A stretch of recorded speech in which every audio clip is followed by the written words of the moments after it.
Hello tout le monde, bienvenue sur ma chaîne YouTube Job en Or. Je suis trop contente de vous retrouver pour une deuxième vidéo YouTube parce que j'avais déjà fait une vidéo avec Roman et Noémie qui vous avait pas mal plu d'ailleurs. Donc j'espère que celle-ci vous plaira encore plus. On est sur une FAQ. Je me suis dit que ça serait plus simple avant de démarrer cette chaîne YouTube avec d'autres concepts de vidéos. Avant de me lancer dans cette FAQ et de répondre à toutes vos questions, je vais juste me présenter vite fait. Donc moi c'est Loubna, j'ai 22 ans et j'ai lancé l'année dernière un concept qui s'appelle Job en Or. Job en Or, c'est un média où je vais à la rencontre des professionnels, des entreprises, des métiers, des étudiants du nord de la France pour qu'ils nous fassent découvrir leur parcours, leur quotidien. Donc c'est plusieurs métiers qu'on y découvre toutes les semaines. C'est sur Instagram, TikTok et Facebook et maintenant sur YouTube. Voilà, maintenant je me suis présentée, donc c'est parti pour les questions. Première question, quel est ton parcours scolaire ? Alors mon parcours scolaire, donc j'ai fait un collège, lycée où j'étais en général. Moi je suis la première filière où en fait ça a changé, c'était plus S, L, etc. Mais c'était plusieurs options que tu devais choisir. Donc moi j'avais pris art, mathématiques et HLP, qui doit être humanité, littérature et philosophie si je dis pas de bêtises. Donc je suis partie sur ça. Il y a eu le Covid pendant ma première, donc ce qui a un peu tout compliqué clairement. Donc j'étais partie sur le fait que je voulais devenir architecte, c'était clair dans ma tête. En terminale j'ai fait art et mathématiques. Je me suis complètement plantée en mathématiques, c'était une catastrophe clairement. Donc le métier d'architecte n'était plus vraiment certain pour moi, sachant que c'est là où un peu les réseaux sociaux ont commencé à vraiment se développer. Il y a TikTok qui est arrivé pendant le Covid, etc.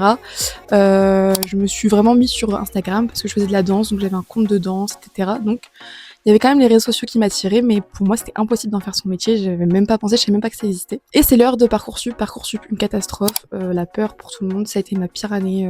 Ceux qui me suivent sur les réseaux, vous avez vu que c'était un peu compliqué. Donc j'arrive sur Parcoursup et là il faut faire des choix. Je mets quand même des trucs d'architecte, mais voilà, bancal. Je mets du journalisme parce que j'aime bien le journalisme et je mets un BTS en communication. Parce que je me dis, ça a l'air cool, de ce que j'ai lu, ça a l'air sympa, etc. Mais je ne connaissais pas du tout. Je suis prise en BTS communication. Et là, je me dis, ok, let's go, c'est parti. J'ai fait un BTS communication sur Soissons. Ensuite, je suis allée en bachelor parce qu'en fait, pour valider, pour aller après en master, il fallait avoir une année en fait entre deux pour avoir une licence en fait. Je fais un BTS communication non, pas du tout. Je fais un BTS communication en initiale et j'ai un stage en deuxième année. Le stage, mon premier stage, je le fais dans une boutique de robes de mariée, qui n'était pas si ouf clairement. En deuxième année, du coup, c'est là que je fais la rencontre avec mon alternance actuelle. Donc je fais un stage de 2 mois que j'adore, clairement, je kiffe à fond. Ensuite, je fais sur Amiens, à Sup de Com à Amiens, où là, je fais une année du coup de bachelor 3 en fait, qui est là, je commence mon alternance, donc dans le stage que j'ai fait en deuxième année de BTS. Je décide de finir ces années avec 2 ans de master. Donc là, je vais sur Reims parce que j'avais envie de me spécialiser et je me suis spécialisée en événementiel. Donc, est-ce que tu as toujours su ce que tu voulais faire ? Absolument pas, c'est ce que je vous disais de base. Alors de base, je voulais devenir professeur de danse parce que je fais de la danse depuis toute petite et pour moi c'était sûr, c'était un rêve. Voilà, moi j'ai toujours voulu devenir une star. Vraiment, si vous me demandez à moi de 4, 5, 6, 7, 8, 9, 10, même encore plus, mais faut pas le dire, c'était je veux devenir une star, être prof de danse, ou danser derrière Beyoncé, c'était mon rêve absolu. Après j'ai voulu devenir donc architecte, je me suis un peu intéressée au journalisme. En vrai j'ai jamais vraiment su, après c'est un peu compliqué en fait, c'est tellement dur, on me demande tellement tôt ce qu'on veut faire, c'est tellement compliqué. Et si je me rends compte aussi, je le savais mais là en fait je me rends encore plus compte avec les interviews que je fais avec les professionnels. En fait il y a beaucoup de gens qui se reconvertissent en fait. Tu peux être dans un domaine, ça se trouve là je suis dans le domaine de la communication, dans 2 ans ou 10 ans ou 20 ans j'aurais complètement changé, tout dépend. Donc ça peut changer clairement tout le temps et c'est ce que je vous dis à chaque fois à travers les vidéos. Combien de temps ça te prend une interview ? Alors là ça dépend, mais grave. Franchement ça dépend.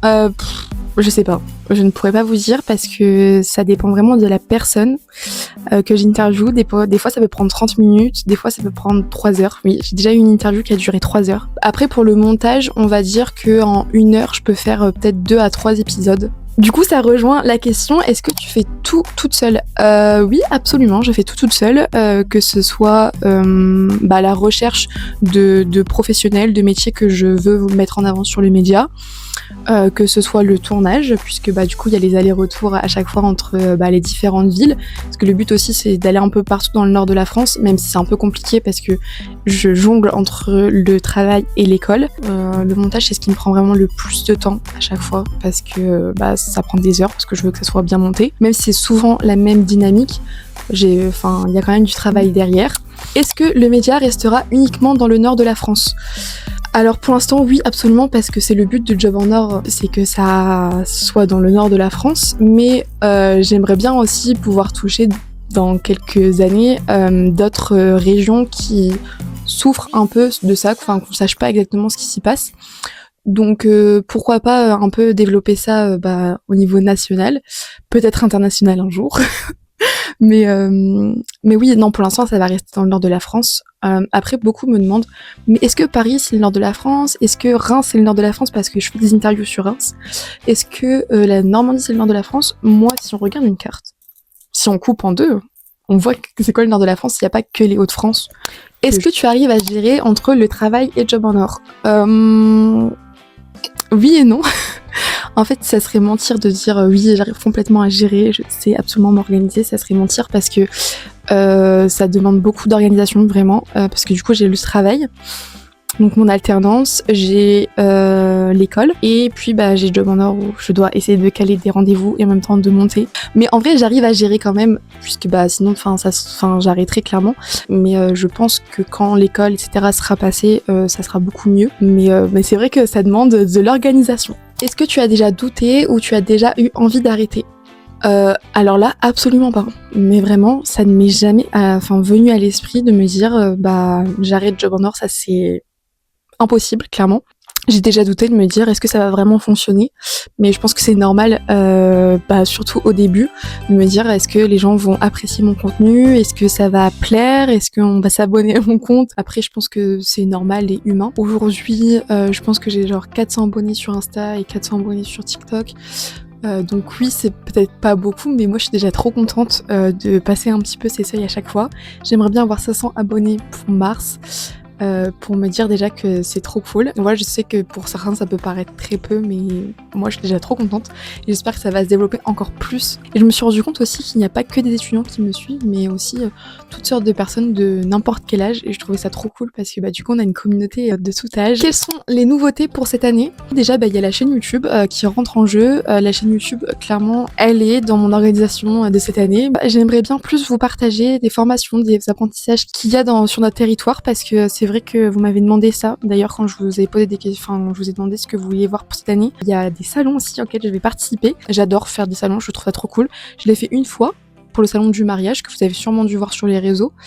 Et c'était trop sympa. Tu te vois où dans 3 ans? Mon rêve, ça serait vraiment que Job en Or soit un média où les étudiants se disent je ne sais pas quoi faire, ou j'ai des doutes, ou j'ai des questions. Mais tu vas directement sur Job en Or parce que c'est là où tu as tes réponses en fait. Dans 3 ans, on sera un média de référence peut-être dans toute la France. Un mot pour décrire Job en Or 2025. Waouh. Si je devais décrire en un seul mot, franchement c'est super compliqué parce que c'est vrai que ça a été l'année de création de Job en Or, clairement. C'est là où Job en Or est né, donc en fait il y a plein de mots que je pourrais dire. Ça a été vraiment une année incroyable 2025, j'ai adoré cette année. On a pu s'enrichir de plusieurs parcours de chaque personne, mais c'était incroyable comme année 2025. C'est une création de Job en Or, donc on s'en souviendra, ça c'est sûr et certain. C'est déjà la fin de cette vidéo YouTube, j'espère qu'elle vous a plu, j'ai pu répondre à toutes vos questions. J'aimerais bien en refaire d'autres, peut-être sur des formats plus courts, ou même revenir sur YouTube avec des formats comme celui-ci, je trouve ça trop cool. Si vous êtes en plein dans Parcoursup, bon courage, vraiment je vous envoie beaucoup de love parce que je sais que c'est pas simple. Si vous avez envie de découvrir des métiers, des professionnels, des entreprises, des étudiants du nord de la France, n'hésitez pas à nous suivre sur les réseaux sociaux, et puis s'abonner à cette chaîne YouTube. J'espère que cette vidéo vous a plu, on se retrouve bientôt pour une nouvelle vidéo YouTube. Bye bye.